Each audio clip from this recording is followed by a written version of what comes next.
Hello everyone and welcome to Heathrow Enthusiast. Here's what's coming up. The Mayor's fare strategy and network-wide bus overhauls. We look at the Mayor's new plans which will directly impact the wallets of millions of surface transport passengers and hit their pockets hard. Also ahead, we look at tube engineering upgrades and major looming closures. We look at the closures on July 11th and 12th, which will impact the Piccadilly and District line between Hammersmith and Heathrow and Uxbridge. And also ahead, the 22-day summer rail blockade and cross-river transit. We look at the closure which will start from July 26th through to August 16th, 2026, which will impact London's major hubs, including London Charing Cross and London Waterloo East, in a 22-day closure with heavy engineering works.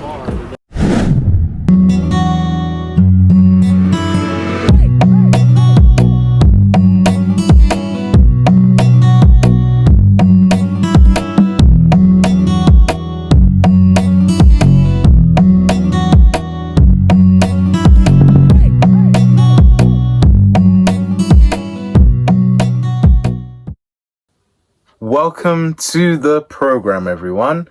I'm Heathrow Enthusiast in London, and tonight we start off with the Mayor's fare strategy and network widening bus overhauls, and we also talk about the major news which will be coming later on as well. We start off with news from City Hall that directly impacts the wallets of millions of the surface transport passengers. In a significant policy announcement, the London Mayor has confirmed a 4-month extension to the London bus and tram freeze. Initially scheduled to expire this summer under pressure from central government funding agreements, the emergency cost of living measure will now shield passengers until November 1st, 2026. Single bus and tram journeys across the capital remain locked at the flat rate of £1.75. To further stimulate recovery in passenger numbers, which Transport for London watchdogs Travel Watch notes they are still tracking roughly 25% lower than the historic peak more than a decade ago. And TfL is also rolling out promotional weekend hopper fare schemes running from late July through to the August bank holiday. A passenger entire weekend travel on buses and trams will now be strictly capped at £1.75. However, the freeze precedes a definitive pivot into November, as on November the 1st, single fares will officially rise by 10p to £1.85, the daily bus cap moving to £5.55. And transport analysts view this 4-month buffer as a calculated attempt by Transport for London to cushion the public during the high travel summer months, while slowly transitioning towards a fiscal requirements outlined on its multi-year capital funding settlement. While the fares are temporarily frozen, the operational reality on the ground is changing. And multiple routes are also going to see structural timetable shifts this week due to a long-term infrastructure constraint. And that comes directly from the use of service transport, and also take note of the changes which will be rolling out across the network first due to the extended closure of the structural maintenance of Albert Bridge. Severe localized traffic displacement is rippling through southwest London.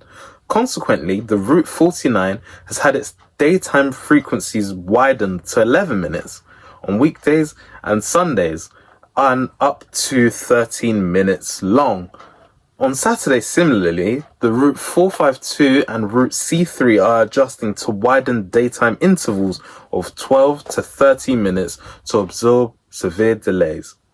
Secondly, structural works along the path of the Route 131 mean a revised peak timetable is now active and pushing intervals to every 9 minutes to 10 minutes as well in East London. Major works are going on Gallows Corner and have structurally degraded the reliability of the Route 294, which has forced TfL to drop frequencies to every 14 minutes on weekdays and a spare 22 minutes on Sunday evenings. And finally, looking slightly forward to the upcoming weekend of July 11th, a service reduction will hit South East London. This will be the Route 286, which serves between Greenwich Cutty Sark and Sidcup Queen Mary's Hospital and surrounding boroughs.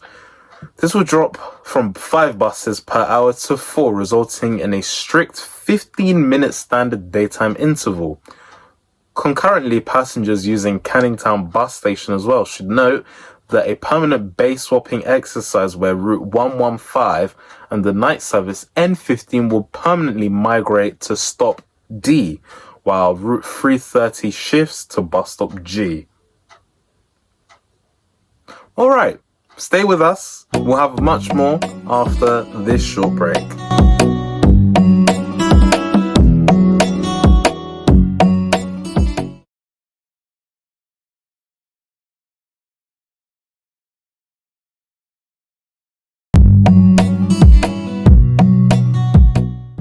Right, welcome back to the program, everyone.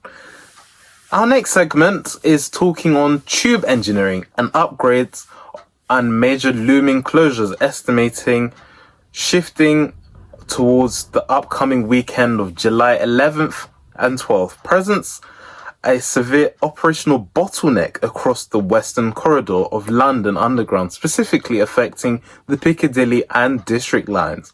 Passengers heading towards Heathrow Airport or outer West London destinations this weekend face an extensive track and signalling blockade. There will be no service on the entire western branch of the Piccadilly line between Hammersmith and Heathrow or Uxbridge. This closure is extensive on encompassing the Friday and Saturday night tube operations. To streamline an engineering resource, TfL has paired with this work with a concurrent closure of the District line between Turnham Green and Ealing Broadway. Further north, the Uxbridge branch of the Metropolitan line will be entirely closed.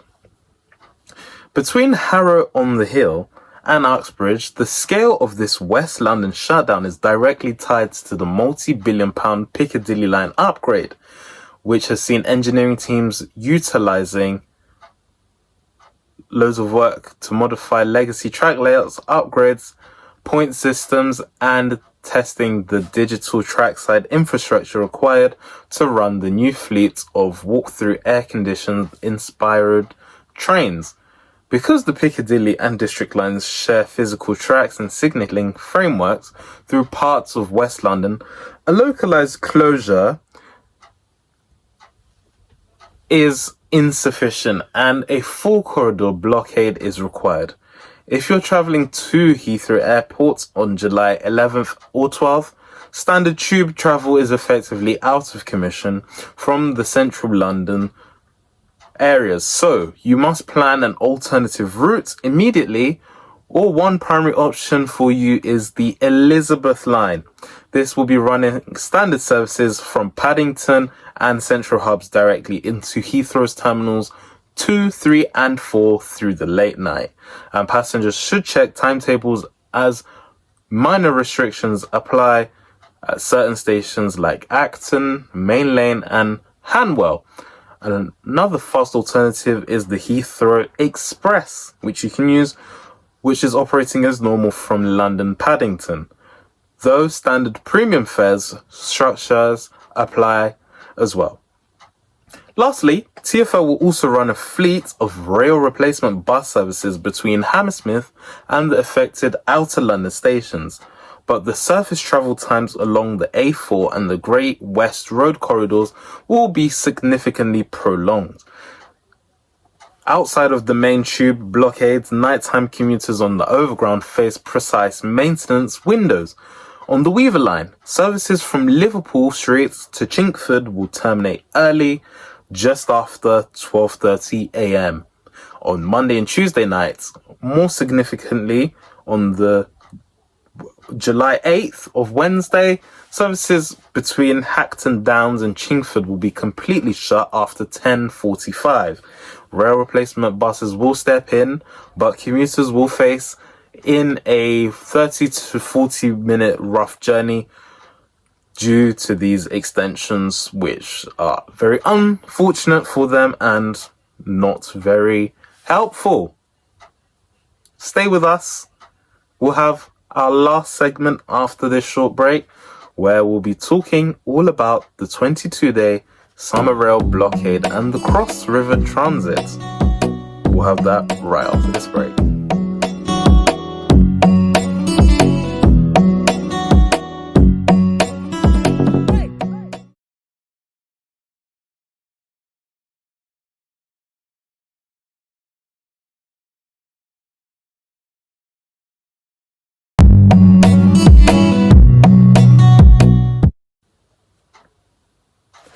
Alright, welcome back to the program. Final segment looks slightly further down the line to an extraordinary infrastructure project which will fundamentally alter central London's transport geography this summer. National Rail operators South Eastern and Network Rail have finalised plans for a massive 22-day consecutive closure of two of the capital's vital terminal hubs. From Sunday, July 26th through to Sunday, August 16th, 2026, London Charing Cross and London Waterloo East will be completely closed to all National Rail traffic. This 22-day complete service is designed to execute heavy engineering work that would otherwise require over a year of consecutive highly disruptive weekend closures. The scope of the project is massive, beginning with the extensive track replacement, as this involves the extraction of replacement of more than 1,800 meters of life-expired track running through the dense track complexes approaching Hungerford Bridge. The infrastructure is over 35 years old and has been identified as a primary route for the cause of track circuit failures and infrastructure delays over the past 3 years. Simultaneously, civil engineering teams will execute structural bridge repairs, advanced platform modifications and deep level drainage upgrades to prevent the asset flooding that historically cripples the low-flying approaching tracks. During the 3-week blockade, standard commuters flows from Kent, East Sussex, and the southeastern suburbs will be completely rewritten. The vast majority of inbound southeastern services will forcibly be terminated early at London Bridge. From there, passengers must migrate to the Northern or Jubilee lines to cross the river into the West End. Additionally, a select number of mainline services will be permanently diverted into alternative central London terminals, including London Victoria, London Cannon Street, and London Blackfriars. Crucially, only the National Rail platforms are closing, meaning the Charing Cross Underground station, which serves the Northern and Bakerloo lines, will remain fully operational. Passengers can transit to London Bridge via National Rail, then use the Northern Line to reach Charing Cross at street level.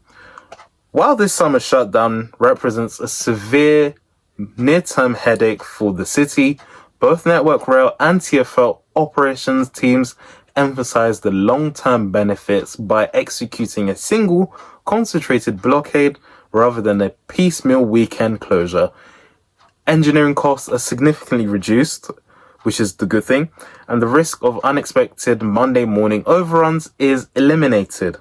This represents a bold post-2025 approach to heavy rail asset management in a city aging. Infrastructure must be constantly balanced against relentless passenger demands. As we look at the head of this new week coming, the message from the network operators is singular. The capital is undergoing a profound structural transition, from bus fare adjustments to deep level train track renewals. Staying updated via live digital telemetry is your best asset for navigating London.